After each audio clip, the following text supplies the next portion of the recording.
வைரமுத்துவின் ஒரு கவிதை. ஏலே துரசாமி எங்கடாங்கொப்பன் கல்லுக்கடை போயிருப்பான், கையோட கூட்டி வாடா. வீட்டை இடிக்கிறாங்க, பெறப்பா நிற்கிறாங்க, ஓட்டை பிரிக்கிறாங்க, ஓடி போய் கூட்டியாடா. சாமிகளா சாமிகளா, சர்க்காரு சாமிகளா, சிலந்தி கூடிடிக்க சீட்டு வாங்கி வந்திகளா, சித்தெரும்பு நசுக்கத்தான் சீப்பேரி வந்திகளா, அரசெண்டு வீடிடிக்க ஆர்டர் வாங்கி வந்திகளா, வெள்ளாட்டு காம்புல தான்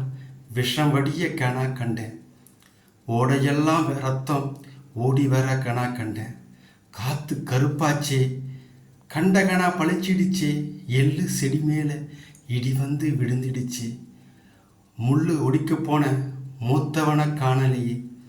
7ஆம் வகுப்பு படிக்க போன இளையவளும் காணலையே, ஒத்தையில் நான் இருந்து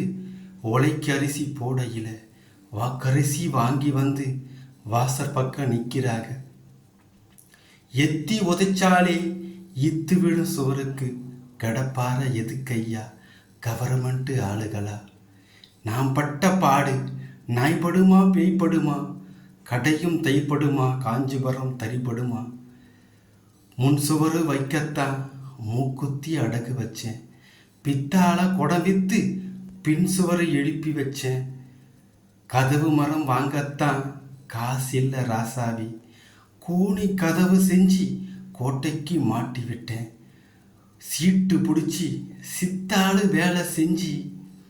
ஓட்ட கூரைக்கு ஒரு பகுதி ஓடு வச்சேன், கூட்டை பிரிச்சாக்கா குருவிக்கு வேறு மரம், வீட்டை இடிச்சாக்கா ஏதையா வேறு இடம். ஐயா எசமானே 5 விரல் மோதிரமே, பாதகத்தி சுத்துபத்த பாருமையா கண் திறந்து, தண்ணீர் பிடிக்கத்தான் தகர குடம் ஒன்று இருக்கு, வீட்டை விட வயசான விளக்குமாறு ஒன்று இருக்கு, 10 வச்சு 10 வச்ச பாத்திரங்க 2 இருக்கு, என் புருஷன் திங்க மட்டும் சில்வர் தட்டு இருக்கு,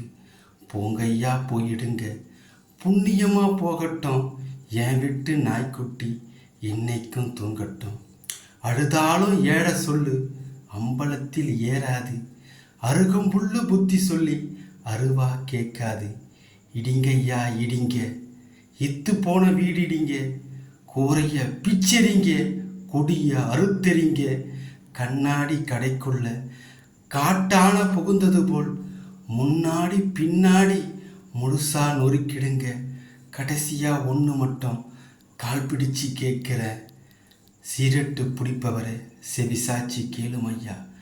கொள்ளையில எம்மகதான் மல்லிகைப்பூ நட்டு இருக்கா, நீர் குடிச்சி வளர்ந்த கொடி